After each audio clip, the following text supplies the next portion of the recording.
खुलुमबाय, आंनि मुङा स्वमखwr बसुमतारी। खन्थाइखौ लिरदों मिस मालती बर'। खन्थाइनि मुङानो जाबाय नोंनि सोरजिनाय।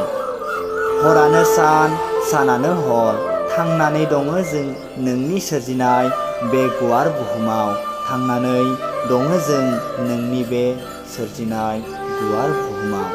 मानसि जोनोम लानानै फैबाय जों, मिथिला बबे फुरियाव खनानिफ्राय सोरजिखो नोंनि सोरजिनाय बे गुवार बुहुमाव। मुलुगा जाबाय दिनै खोमसि, मुलुगा जाबाय दिनै खोमसि। अराय जामारगोन नामा जेरैबो दरसि, अराय जामारगोन नामा जेरैबो दरसि। सुबुं हारिया जामारगोन नामा जेब्लायबो खोमसि, सुबुं हारिया जामारगोन नामा जेब्लायबो खोमसि। हरानो सान, सानानो हर, थांनानै दङ जों नोंनि सोरजिनाय बे गुवार बुहुमाव।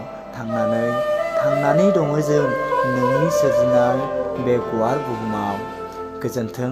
खन्थाइखौ खोनासंना मोजां मोनदोंब्ला लाइक आरो कमेन्ट लोगोसे साबस्क्राइब खालामनानै हो, जाहाथे नोंथांनियाव आपल'ड होनाय लोगो लोगो मोनहैग्रोयो सिगांग्रो।